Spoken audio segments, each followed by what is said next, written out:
Ini menyajikan diskusi dan kajian mendalam mengenai tokoh, tema, ataupun narasi tertentu di dalam Alkitab. Pada kesempatan ini kita masih melanjutkan Gospel Series dan kita berfokus kepada Injil Matius. Dan pada kesempatan ini kita akan mempelajari perumpamaan Yesus, yaitu perumpamaan tentang dua pembangun. Kita telah mendengarkan kisah ini sejak dari masa kecil, tentang si pintar yang mendirikan rumah di atas batu dan si bodoh yang mendirikan rumah di atas pasir. Apa makna di balik perumpamaan ini? Dan mengapa Yesus senang mengajar dengan menggunakan perumpamaan? Apakah pelajaran dari perumpamaan ini masih relevan dengan kehidupan orang Kristen di zaman sekarang ini? Pada kesempatan ini kita akan melihat bukti-bukti Alkitabiah yang akan menolong saudara dan saya untuk memahami perumpamaan dua pembangun ini. Saya mengajak pemirsa di rumah untuk berpartisipasi, dan bagi saudara yang menyaksikan tayangan ini baik lewat Facebook atau YouTube, disilakan untuk menuliskan komentar yang positif sehubungan dengan topik yang kita angkat pada kesempatan ini. Dan untuk membahas pelajaran kita pada kesempatan ini, kami telah mengundang seorang narasumber. Narasumber kita adalah Pendeta Frankincense Tomigolong, Master of Arts in Religion. Telah menikah dengan Ibu Rini Kumontoy dan keluarga hamba Tuhan ini diberkati dengan seorang anak, Ars Tomigolong. Pendeta telah menamatkan pendidikan Master of Arts in Religion dari Adventist International Institute of Advanced Studies Philippines pada tahun 2021. Saat ini beliau sebagai Bible Teacher, Chaplain, dan pendeta muda di Sekolah Lanjutan Advent Tompaso II. Dengan pengalaman dan latar belakang pendidikan dari hamba Tuhan akan sangat menolong saudara dan saya untuk mendalami topik yang sangat menarik ini. Tanpa berlama-lama lagi, mari kita sapa narasumber kita. Apa kabar Pendeta Frankincense? Ya, puji Tuhan, dalam keadaan sehat Pendeta. Terima kasih Pendeta, saya percaya Pendeta sudah ini kali yang kedua menerima undangan kami untuk berbagi dan melayani di Cornelius Media. Terima kasih banyak Pendeta Frankincense Tomigolong. Ya. Dan pemirsa di rumah, jangan kemana-mana, tetaplah bersama dengan kami, karena setelah yang satu ini, kita akan kembali bersama dengan narasumber kita, Pendeta Frankincense Tomigolong, masih di program DIG, Depth, Insight, Growth.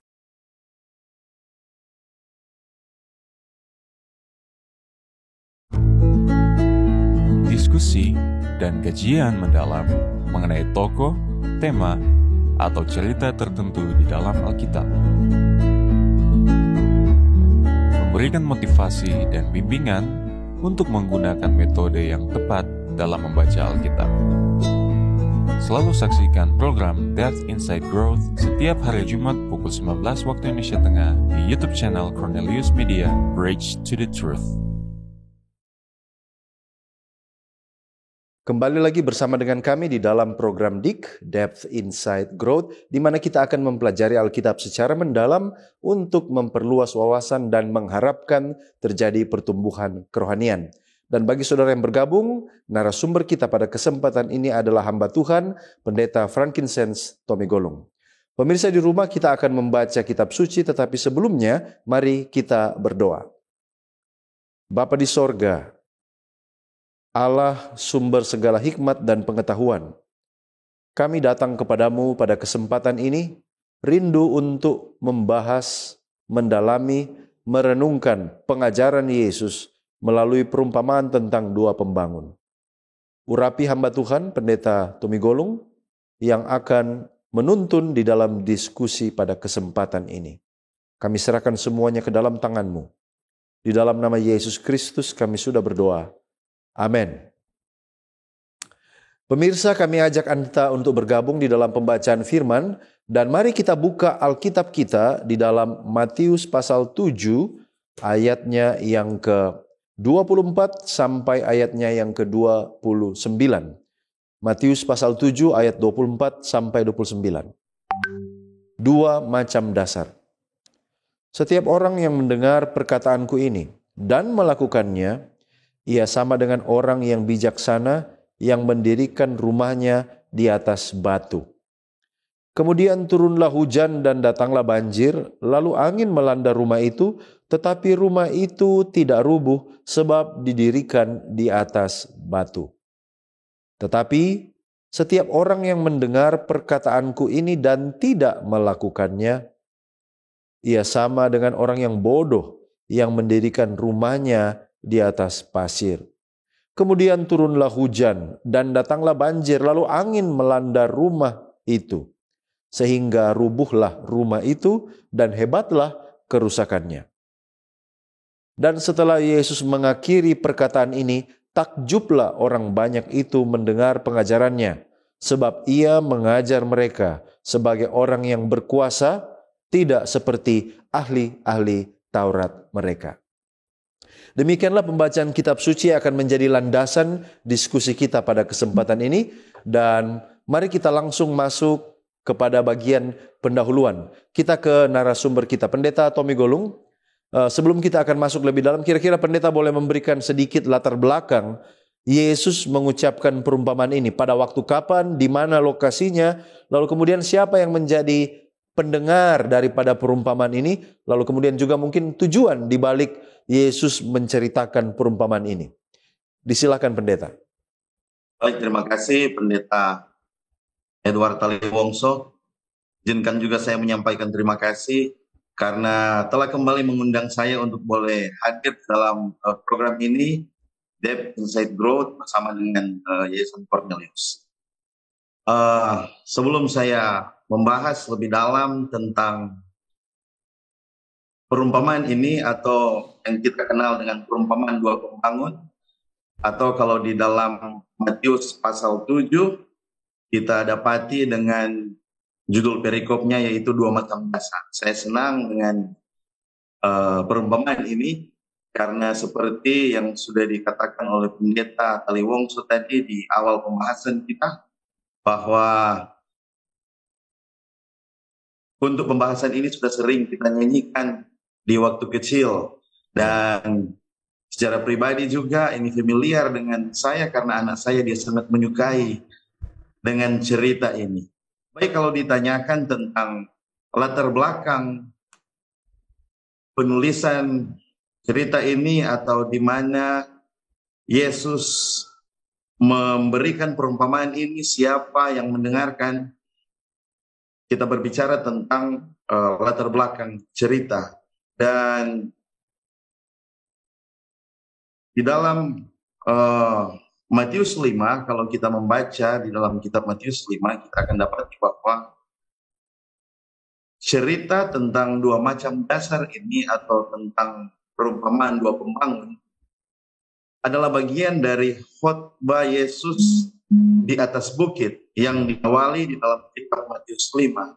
Dan peristiwa ini terjadi ketika Yesus menyelesaikan perjalanan misionari pertama ke kota-kota dan ke kampung-kampung yang ada di Galilea.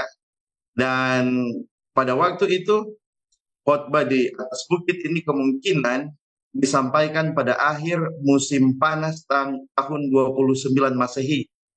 Dan sekitar pertengahan dari 3,5 tahun dari pelayanan Yesus pada saat itu. Ketika dia selesai dengan perjalanan misionari yang pertama di kampung-kampung dan kota di Galilea, ada keadaan waktu itu di mana orang-orang Yahudi mereka berada di bawah yurisdiksi Roma dan merindukan pembebasan. Dan lokasi di mana Yesus menyampaikan perumpamaan ini adalah di atas bukit. Kita tidak mendapatkan jawaban pasti untuk nama bukit atau gunung yang menjadi tempat Yesus menyampaikan khotbahnya di atas bukit pada saat itu. Namun ada kemungkinan bahwa khotbah Yesus di atas bukit pada saat itu terjadi di bukit yang sama, di tempat di mana Yesus biasa menghabiskan waktu untuk berdoa. Dan ada kemungkinan kalau kita membaca di dalam kitab Markus 3 ayat 14, dia bilang begini, ia menetapkan 12 orang untuk menyertai dia dan untuk diutusnya memberitakan Injil. Ada kemungkinan bahwa bukit atau gunung pada saat itu yang menjadi tempat Yesus menyampaikan perumpamaan ini adalah tempat di mana dia juga mengurapi 12 murid untuk melayani dia pada saat itu, untuk memulaikan pelayanan mereka. Jadi itu tempat yang sama. Jadi bukit pada saat itu adalah tempat yang sama di mana dia biasa menghabiskan waktu untuk berdoa, dan juga adalah tempat yang sama di mana dia mengurapi ke-12 murid untuk melakukan pelayanan. Dan orang-orang yang hadir pada saat itu, yang menjadi pendengar dari perumpamaan yang Yesus lakukan pada saat itu, dapat kita temukan di dalam Matius 4 ayat 25. Matius 4 ayat 25 menjelaskan bahwa yang menjadi pendengar pada saat Yesus naik ke atas bukit adalah orang-orang yang mengikutinya sesudah pelayanannya yang sudah saya sebutkan tadi di kampung-kampung dan kota-kota yang ada di Galilea. Dan orang-orang yang mengikutinya adalah orang-orang banyak dari Galilea, dari Dekapolis, Yerusalem, dan bahkan Yudea pada saat itu. Dan Yesus berbicara kepada orang-orang yang terdiri dari anak-anak, orang muda, bahkan orang dewasa, yang pada saat itu mereka merindukan kebebasan dari penjajahan tentara Roma. Mereka merindukan kebebasan dari kekalutan yang mereka hadapi, dari kesulitan dan kekhawatiran yang mereka hadapi pada saat itu di bawah yurisdiksi Roma pada saat itu. Dan tujuan Yesus mengungkapkan perumpamaan ini adalah Yesus ingin untuk menunjukkan dan menekankan kepada orang banyak waktu itu bahwa kebenaran itu bukan hanya perlu untuk dimengerti, tapi kebenaran haruslah juga dapat mengubah kehidupan mereka. Mungkin itu yang dapat saya sebutkan yang merupakan latar belakang dari perumpamaan tentang dua pembangun yang Yesus berikan di atas bukit sebagai bagian dari khotbahnya di atas bukit pada saat itu. Terima kasih Pendeta sudah mempersiapkan kita untuk masuk lebih dalam mempelajari tentang perumpamaan ini. Nah, kalau kita perhatikan bahwa Yesus bukan kali ini saja mengajar dalam bentuk perumpamaan. Nah, pertanyaannya mengapa Yesus sering berbicara dalam bentuk perumpamaan? Mungkin Pendeta boleh berbagi dengan kita. Baik, terima kasih Pendeta. Jadi memang tidak semua pengajaran Yesus disampaikan dalam bentuk perumpamaan, tapi begitu banyak pekabaran Yesus disampaikan di dalam perumpamaan-perumpamaan yang dia berikan kepada orang-orang yang dia ajar pada saat itu. Nah, kalau kita dapati, kita pelajari bahwa perumpamaan sendiri datang dari bahasa Yunaninya yaitu parabole, yang berarti sebuah penjajaran atau perbandingan atau juga ilustrasi. Dan kalau kita menanyakan tujuan Yesus di dalam memberikan perumpamaan, jawabannya adalah tujuan Yesus di dalam perumpamaan, di dalam memberikan perumpamaan sama dengan tujuannya untuk datang ke dunia ini. Tujuannya adalah supaya manusia dapat mengenal kegiatan ilahi dan kehidupannya. Dan Kristus, seperti yang kita ketahui, dia menjelma menjadi manusia, tinggal di antara para manusia, agar supaya dia boleh menyatakan dengan jelas tabiat Allah pada saat itu. Yesus adalah wujud terbesar dari pernyataan akan tabiat atau karakter Allah. Dan ketika dia membuat satu perumpamaan yang dibuat oleh Yesus adalah untuk melukiskan kepada orang-orang hal-hal yang tidak dimengerti menjadi hal-hal yang dapat dimengerti. Yesus ingin melukiskan dengan perumpamaan-perumpamaan kebenaran-kebenaran ilahi. Dia gambarkan oleh perkara-perkara dunia yang sederhana, yang dikenal baik oleh orang-orang pada saat itu, pada zaman itu, agar supaya orang-orang dapat mengerti dengan jelas apa makna yang dia ingin sampaikan kepada mereka. Dan jangan lupa, pada zaman Yesus, banyak pelajaran-pelajaran rohani yang sudah kehilangan maknanya. Maka dari itu Yesus ingin memperjelas dan kembali mengangkat makna-makna rohani dari setiap pekabaran yang Yesus berikan. Kenapa banyak pekabaran yang kehilangan maknanya? Karena orang-orang mulai penuh kekhawatiran, kebingungan, kekecewaan, bahkan kesusahan, karena mereka ada di bawah penjajahan bangsa Roma pada saat itu. Dan sebagai informasi, orang Yahudi pada saat itu, mereka sangat tahu apa akibat dari ketidaktaatan terhadap firman Tuhan. Maka Yesus datang membawa kebenaran-kebenaran ilahi yang dapat diaplikasikan dan dapat dimengerti dengan mudah lewat perumpamaan-perumpamaan yang begitu dekat dengan kehidupan dari orang-orang yang ada pada saat itu. Ya. Mungkin demikian, Pendeta. Baik, terima kasih Pendeta. Perumpamaan digunakan oleh Yesus untuk menjelaskan hal yang kompleks menjadi lebih sederhana agar bisa lebih dipahami. Terima kasih.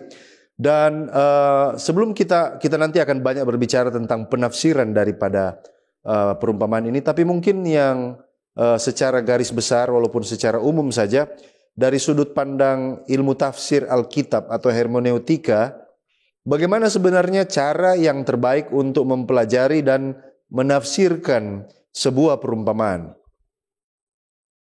Baik, terima kasih Pendeta. Jadi sebenarnya cara menafsirkan sebuah perumpamaan sama dengan kita menafsirkan mayoritas tulisan di dalam Alkitab, yaitu cara yang terbaik adalah kita menggunakan apa yang dinamakan dengan historical grammatical method.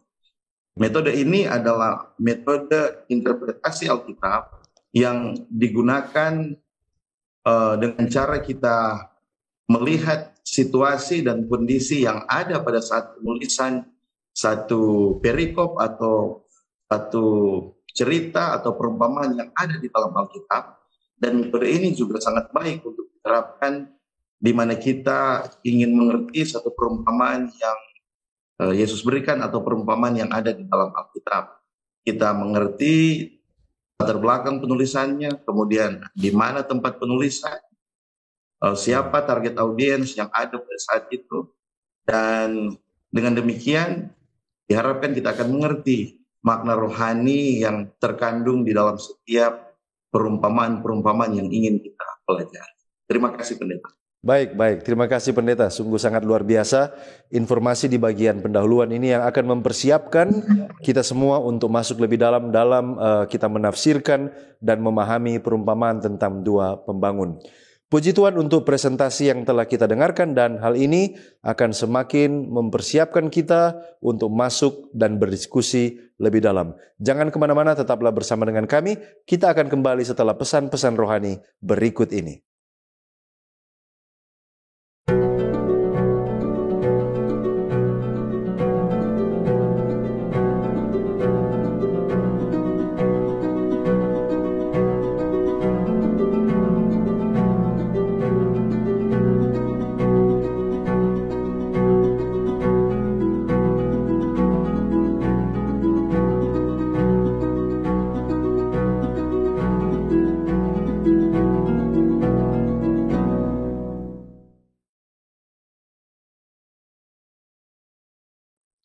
Masih di program DIK, dan tadi telah kita dengarkan informasi pendahuluan tentang apa itu perumpamaan dan bagaimana Yesus mengajar dalam perumpamaan untuk membuat hal yang kompleks menjadi dapat dimengerti. Sekarang tiba saatnya kita akan masuk lebih dalam untuk mempelajari makna dari perumpamaan itu sendiri. Dan bagi saudara yang baru bergabung, topik yang kita angkat pada kesempatan ini adalah dua pembangun, perumpamaan tentang dua pembangun. Baik, Pendeta Tommy Golung, Yesus seringkali mengucapkan perumpamaan dalam bahasa sebenarnya yang dapat dimengerti oleh pendengarnya, sebagaimana yang Pendeta sampaikan tadi. Nah, pertanyaannya sebenarnya seberapa dekat atau familiar perumpamaan tentang dua macam dasar ini dengan kehidupan sehari-hari dari para pendengar di waktu itu? Bagaimana Pendeta melihat hal ini? Ya, baik, izinkan saya menjawab sangat dekat dengan kehidupan mereka. Ya. Karena ada begitu banyak orang yang berkerumun dengan Yesus waktu itu, dan banyak di antara mereka yang menghabiskan hidup mereka di sekitar Laut Galilea. Ya. Dan mereka sangat tahu saat mereka duduk pada saat itu mendengarkan perkataan Yesus. Jangan lupa itu di akhir musim panas, dan situasi itu membuat mereka dapat melihat dengan jelas lembah dan jurang yang di situ air mengalir dari gunung menuju ke laut dan dapat terlihat jelas. Dan aliran ini sering hilang sama sekali ketika menyisakan saluran yang kering dan berdebu di musim panas pada saat itu. Jadi mereka sangat mengerti dan dapat melihat dengan jelas ketika Yesus mengangkat perumpamaan itu, mereka dapat melihat indahnya pasir-pasir pantai, pasir putih yang begitu menggoda untuk mereka mendirikan gubuk-gubuk mereka atau rumah-rumah mereka. Namun seringkali tanpa disadari, ketika mereka terlalu nyaman di pesisir pantai pada saat itu dengan bangunan-bangunan yang mereka buat, tidak jarang banyak gubuk-gubuk atau bahkan rumah mereka yang tersapu dengan derasnya ombak dan badai yang datang ketika datang musim hujan pada saat itu. Namun mereka juga ketika ada di bukit, mereka menyadari rumah-rumah yang tetap kokoh berdiri ketika didirikan di atas bukit-bukit batu pada saat itu. Jadi apalagi bagi saya adalah memiliki latar belakang datang dari pesisir pantai, saya sangat tahu bagaimana dekatnya perumpamaan ini kepada orang-orang yang biasa hidup di pesisir pantai. Jadi sangat dekat, pendeta. Baik, terima kasih pendeta ya. Yesus berbicara dalam bahasa yang mereka bisa mengerti. Nah, ada dua macam pembangun seperti yang merupakan judul diskusi kita. Nah, pertanyaannya, apakah ini melambangkan dua kelompok manusia? Siapakah mereka ini? Apakah ini antara orang kafir dan umat Tuhan, atau justru ini bicara tentang sesama umat Tuhan? Bagaimana pendeta melihat hal ini? Iya, terima kasih.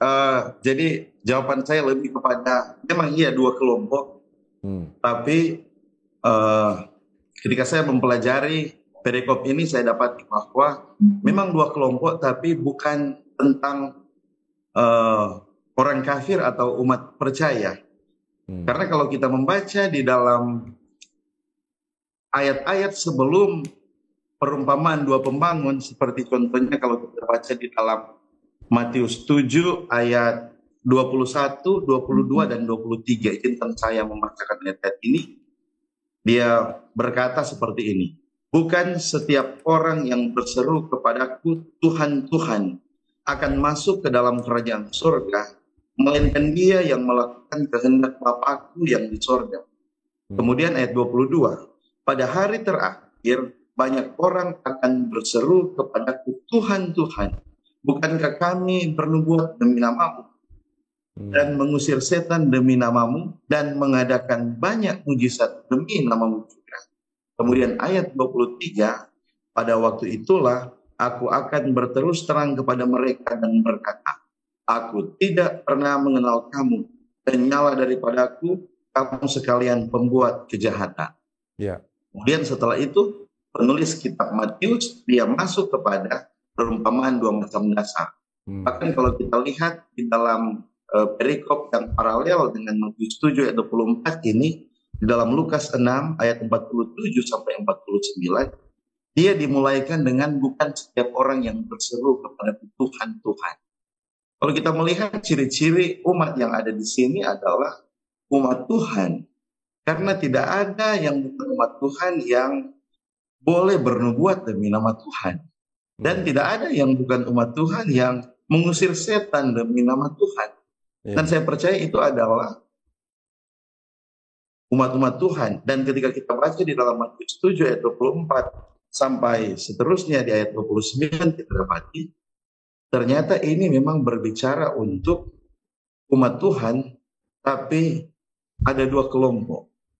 Kelompok yang pertama adalah kelompok yang mendengarkan firman Tuhan dan mereka mengerti, aplikasikan di dalam kehidupan. Kata Yesus seperti membangun rumah di atas batu, seperti orang yang bijaksana. Kemudian kelompok yang kedua adalah kelompok yang mengeraskan hati mereka, tidak mau mendengar, membuat telinga mereka menjadi tuli, atas semua firman yang mereka dengarkan.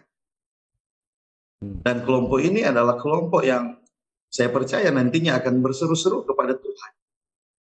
Karena mereka tidak tahu ternyata penurutan kepada Tuhan itu, atau ketika kita mendengarkan firman Tuhan, umat Tuhan itu adalah jauh lebih dari hanya mendengarkan firman, tapi umat Tuhan juga harus jadi pelaku firman. Jadi ketika ditanyakan apakah ini adalah dua kelompok, iya, ini adalah dua kelompok orang, tapi izinkan saya menjawab dengan kelompok ini adalah dua kelompok umat Tuhan, namun ada perbedaan di dalam penurutan mereka terhadap firman Tuhan. Baik, terima kasih pendeta. Dan kalau kita perhatikan bahwa ada persamaan pengalaman dari kedua pembangun ini, yaitu mereka sama-sama mengalami badai, angin, topan, dan banjir. Nah, apa maknanya dari hal-hal ini? Angin, topan, banjir. Apa makna dari hal-hal ini di dalam konteks perumpamaan kita? Iya, jadi saya melihat di sini memang Yesus itu luar biasa. Ketika dia mengangkat satu perumpamaan memang sangat dekat dengan orang-orang pada saat itu. Orang-orang yang hidup di pesisir pantai, mereka sangat tahu.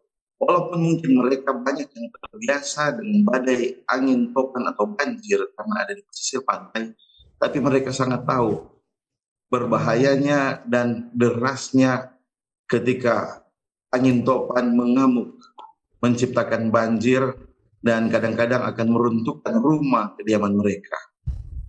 Makna dari badai, angin topan, dan banjir adalah cobaan atau pergumulan yang seringkali manusia hadapi. Ketika fondasi mereka ada pada satu fondasi yang salah, maka ketika badai, cobaan, dan pergumulan datang, tidak sedikit mereka yang akan jatuh di dalam pencobaan tersebut. Jadi badai, angin topan, dan banjir adalah pencobaan yang silih berganti di dalam kehidupan umat-umat Tuhan, yang khususnya pada saat itu adalah orang-orang pesisir pantai yang sangat mengerti bagaimana keadaan amukan badai yang terjadi di lautan. Ya. Baik, terima kasih pendeta. Ada hal yang menarik lagi yang kalau kita lihat tadi persamaan, lalu kemudian sekarang ini kita masuk kepada perbedaan, yaitu masalah fondasi. Nah, sebenarnya melambangkan apakah batu, lalu kemudian pasir, lalu kemudian yang sangat menarik rumah itu sendiri. Sebenarnya melambangkan apa di dalam perumpamaan kita yang kita bahas pada kesempatan ini? Ya, jadi batu itu adalah firman Tuhan sendiri. Ya. Dan firman Tuhan yang tidak pernah mati. Firman Tuhan yang memberikan, yang membawa pekabaran keselamatan bagi manusia, yang menunjukkan keselamatan itu hanya kita peroleh melalui Yesus. Jadi batu adalah dasar, yaitu firman Tuhan yang datang dari Yesus sendiri. Kemudian pasir adalah lambang untuk orang-orang yang menjadikan telinga mereka tuli dan tidak mau mendengarkan firman Tuhan, dan pada akhirnya mereka akan mendasarkan kehidupan mereka pada kekuatan pribadi atau pada teori-teori yang diangkat oleh manusia. Kemudian rumah itu sendiri sebenarnya, rumah itu yang dibahas di dalam perumpamaan ini adalah karakter kita manusia. Di mana kita akan mendasarkan karakter kita? Apakah pada firman yang datang langsung dari Yesus sendiri, yang membawa kita kepada keselamatan yang datang dari Yesus, ataukah kita akan mendasarkan karakter kita atau rumah kita pada kehebatan pribadi, atau bahkan pendapat-pendapat manusia, atau bahkan teori-teori yang hanya diangkat oleh manusia. Baik, terima kasih pendeta. Jadi rumah itu sebenarnya adalah karakter kita. Dan fondasinya menentukan apakah karakter kita akan menjadi karakter yang kuat, yang teguh, berdasarkan firman Tuhan atau pendapat manusia. Baik, terima kasih pendeta. Sejauh ini kita sudah melihat secara satu demi satu kita membongkar makna di balik kata-kata Yesus melalui ucapan perumpamaan. Kita masih akan kembali lagi setelah pesan-pesan rohani yang berikut ini. Tetaplah bersama dengan kami.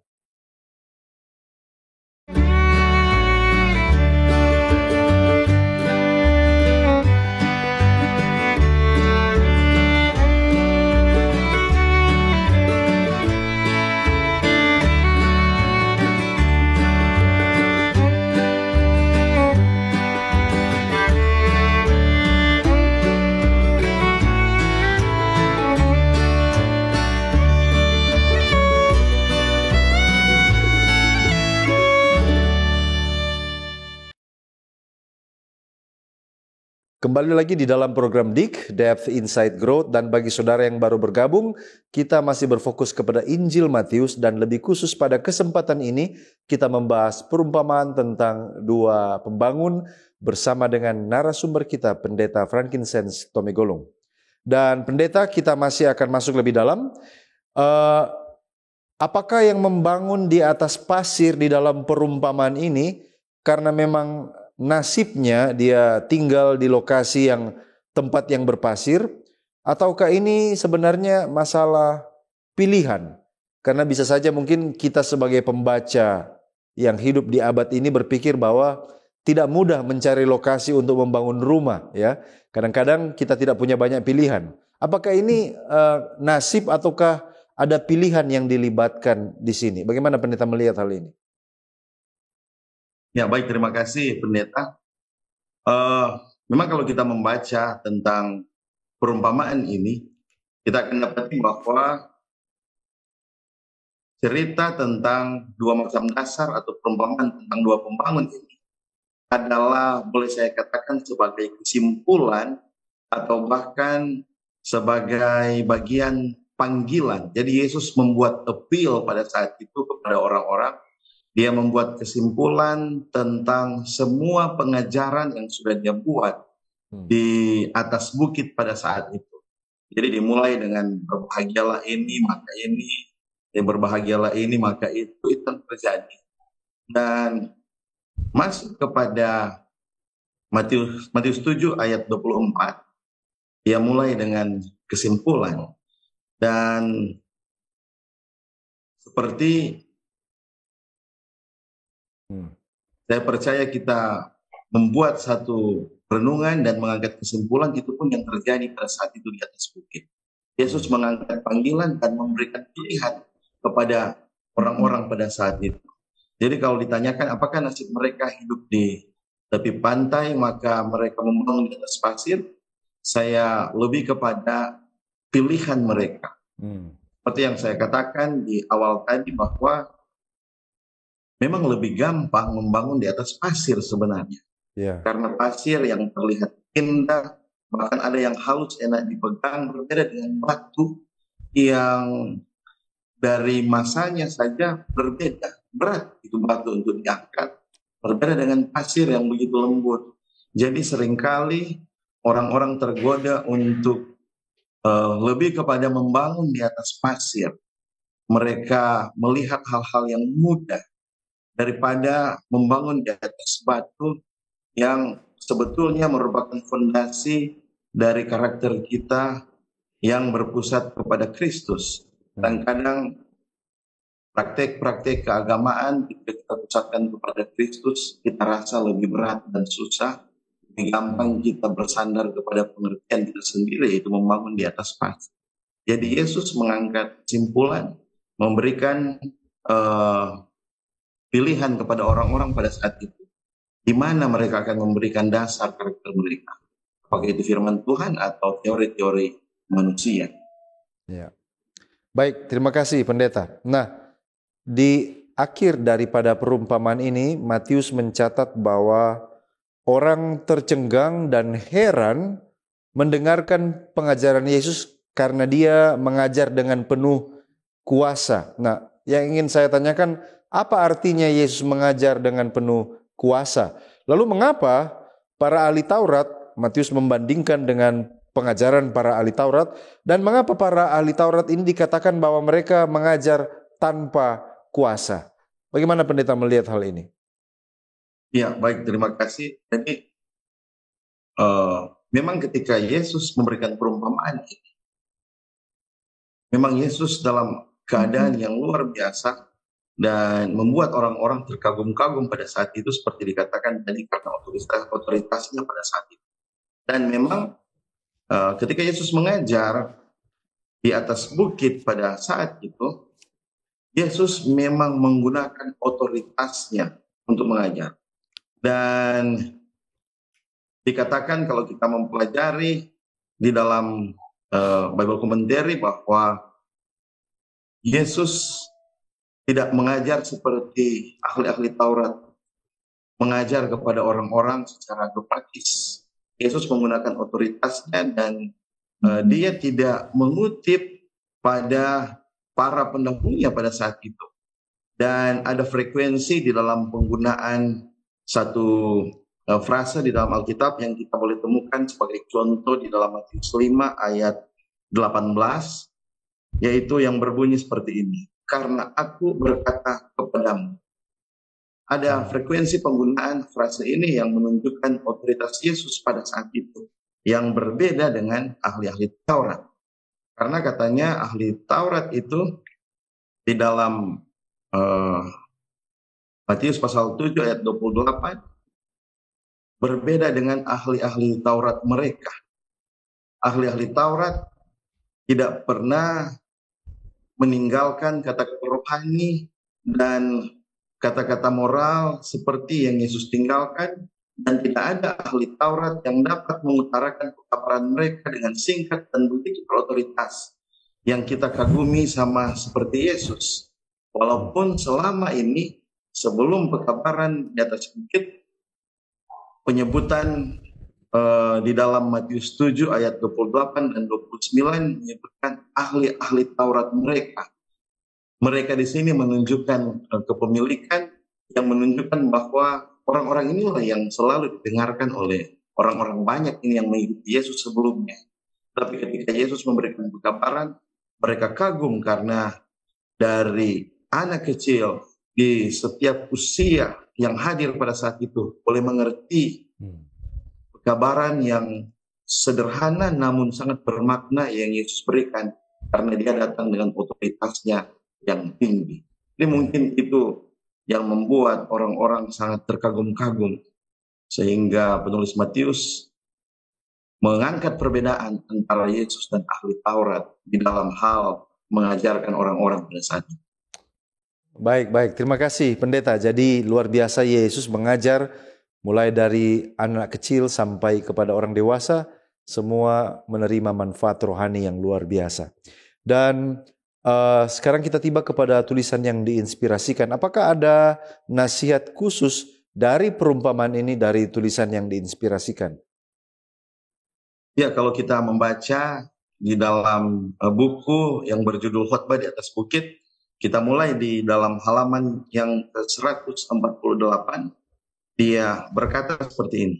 Prinsip-prinsip besar dari hukum dan sifat Allah diwujudkan dalam perkataan Kristus di atas gunung. Jadi memang di atas bukit ini itu besar maknanya kabaran yang Yesus berikan kepada orang-orang saat itu. Dia lanjut dengan kata-kata seperti ini. Siapapun yang membangun di atasnya sedang membangun di atas Kristus, batu karang zaman. Dengan menerima firman, kita menerima Kristus. Dan hanya mereka yang menerima firman-Nya, yang membangun di atas Dia, tidak ada orang yang dapat meletakkan dasar lain selain yang telah diletakkan, yaitu Yesus Kristus. Jadi Pena Inspirasi menjelaskan bahwa di dalam kesimpulan yang Yesus buat dalam khotbahnya di atas bukit, dia menunjukkan bahwa tidak ada dasar lain, tidak ada fondasi lain selain menjadikan Yesus dan firman-Nya sebagai dasar untuk rumah atau karakter kita manusia. Dan dia lanjut dengan mengangkat tentang kelompok orang yang mendirikan karakter mereka di atas pasir, yang menjadikan pikiran-pikiran mereka atau teori-teori manusia sebagai dasar. Dia berkata seperti ini. Anda yang menyandarkan harapan pada diri sendiri sedang membangun di atas pasir, tapi belum terlambat untuk menghindari kehancuran yang akan datang. Sebelum badai pecah, larilah ke landasan yang pasti. Beginilah firman Tuhan Allah. Lihatlah, aku meletakkan di Sion sebagai fondasi sebuah batu yang teruji, sebuah batu penjuru yang berharga, sebuah fondasi yang pasti. Dia yang percaya tidak akan tergesa-gesa. Pandanglah aku dan jadilah kamu selamat di seluruh ujung bumi, karena akulah Allah dan tidak ada yang lain. Jadi Pena Inspirasi memberikan himbauan kepada kita bahwa tidak ada fondasi lain selain Kristus. Bila mana ada di antara kita yang sementara membangun fondasi yang tidak berdasarkan kepada firman Tuhan atau Kristus sendiri, belum terlambat bagi kita untuk kembali berbalik dan membuat fondasi bagi karakter kita pada fondasi yang benar, yaitu Kristus. Baik, ya, terima kasih Pendeta. Dan memang sekarang inilah waktunya untuk menentukan fondasi kita. Karena apabila badai tofan datang, maka sudah sangat terlambat dan tidak ada waktu untuk merubah fondasi kita. Terima kasih Pendeta. Nah, sekarang kita masuk kepada hal-hal yang sangat praktis dari pengajaran Yesus tentang dua pembangun. Kira-kira apa aplikasi praktis dari perumpamaan ini bagi orang Kristen di zaman ini? Contohnya adalah bagaimana ciri-ciri orang Kristen yang mendirikan rumah di atas batu dan bagaimana ciri-ciri orang Kristen yang mendirikan rumah di atas pasir. Bagaimana Pendeta melihat hal ini? Baik, terima kasih Pendeta. Saya dasarkan saja kepada tulisan kitab suci yang berkata, dari buah-buahnya lah kamu mengenal mereka. Jadi memang kita bisa saja tidak hidup di pesisir pantai. Kita bukan orang-orang yang ada di tepi laut Galilea pada saat itu. Kita hanya pembaca kesekian yang membaca perumpamaan tentang dua macam dasar atau tentang dua pembangun. Tapi ada hal-hal praktis yang masih relevan di dalam kehidupan kita. Bisa saja kita ada pada satu situasi di mana kita sementara gelisah, merasa susah, khawatir. Di saat-saat itulah sebenarnya kita membutuhkan fondasi yang benar, yaitu Kristus. Jadi ciri-ciri orang-orang yang mendirikan rumah mereka di atas batu, kita akan melihat. Tentu dari kehidupan mereka, buah-buah kehidupan mereka, kita akan melihat kehidupan rohani. Mereka akan menjadi, boleh saya katakan, Alkitab yang hidup yang dapat terbaca oleh setiap orang yang melihat kehidupan mereka. Namun untuk orang-orang yang mendirikan rumah di atas pasir, kita akan melihat orang-orang yang tidak menganggap penting untuk ada mesbah pribadi atau mesbah keluarga. Dan saya percaya orang-orang seperti ini tidak akan menjadi orang-orang rohani atau pelayanan yang dapat kita contohi di dalam kehidupan mereka sehari-hari.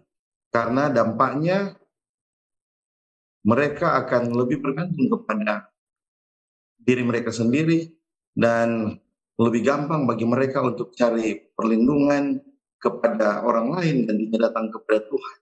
Dan orang-orang seperti inilah yang ketika badai pencobaan datang, ya mereka dan rumah yang merupakan karakter mereka akan hancur bersama-sama, tersapu dengan ombak badai pencobaan yang silih berganti di dalam kehidupan kita. Saya percaya cerita tentang dua macam dasar ini masih tetap relevan kepada kita.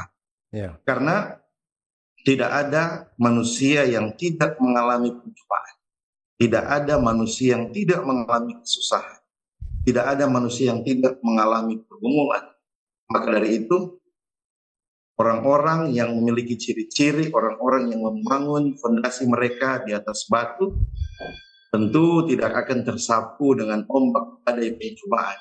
Kesusahan apapun yang mereka hadapi, mereka akan tetap berdiri teguh sampai kedatangan Tuhan. Terima kasih Pendeta.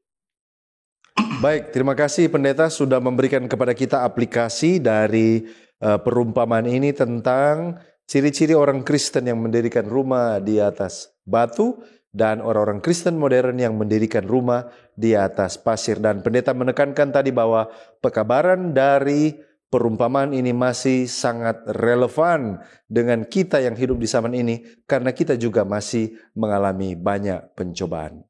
Sungguh sangat menarik diskusi dan pendalaman kita pada kesempatan ini, dan saya percaya kita semua sangat diberkati lewat program ini. Dan kita tiba kepada bagian rangkuman pembahasan. Sebagai kesimpulan atau closing statement dari pembahasan kita, bolehkah Pendeta Frankincense Tomigolong memberikan manfaat-manfaat rohani dari apa yang kita diskusikan, sesuatu yang bisa dibawa pulang oleh pemirsa yang menyaksikan tayangan ini di rumah. Disilakan Pendeta. Baik, terima kasih. Sebagai closing statement kita pada saat ini adalah saya percaya kita semua ada di dalam satu penantian, di dalam kita menantikan kedatangan Tuhan pada kali yang kedua. Dan di dalam penantian ini, kadang-kadang karena menunggu dan menanti itu adalah hal yang paling melelahkan. Kita kadang-kadang capek dan kadang-kadang tersapu dengan kerasnya badai pencobaan di dalam kehidupan. Tapi mari kita jadikan Yesus sebagai fondasi dasar karakter kita. Sehingga apapun cobaan yang datang, badai pergumulan yang kita hadapi, semua dapat kita lewati. Kita bisa berdiri teguh mempertahankan iman sampai Tuhan datang pada kali yang kedua. Terima kasih Pendeta. Baik, terima kasih Pendeta, luar biasa. Tetap teguh di dalam iman sampai Tuhan Yesus datang pada kali yang kedua. Amin. Bolehkah Pendeta mendoakan diskusi kita dan juga pemirsa yang menyaksikan tayangan ini? Disilakan. Baik, kita menutup tayangan kita pada saat ini, kita berdoa. Diskusi yang begitu indah. Ketika kami boleh mempelajari perumpamaan yang Yesus berikan ketika khotbah di atas perumpamaan tentang dua macam dasar. Perumpamaan tentang dua pembangkit. Tuhan, kadang-kadang kami tergoda untuk memberikan rumah karakter kami dari segala sesuatu yang dapat terlihat oleh kami manusia. Dari hal-hal yang dianggap mudah untuk dilakukan. Dan kadang-kadang dari teori-teori yang kami atau orang lain angkat di dalam kehidupan kami. Namun sanggupkan kami untuk terus bersandar dan membangun fondasi karakter kami di dalam batu saman, yaitu Yesus Kristus, yang telah memberikan keselamatan bagi kami semua, agar supaya benar-benar ya Tuhan, kami akan kuat dan teguh di dalam iman kami, di dalam kami menantikan akan kedatangan Tuhan. Kiranya semua yang berdoa bersama-sama pada saat mereka semua akan ada di dalam kerajaan surga. Kami semua, keluarga kami, tidak ada satu yang ketinggalan. Kami akan diselamatkan di dalam kerajaan surga ketika Tuhan datang pada kali yang kedua. Kami menyerahkan kehidupan kami dan kami berdoa di dalam nama Yesus, sumber sukacita dan merupakan fondasi karakter kami manusia. Amin. Amin.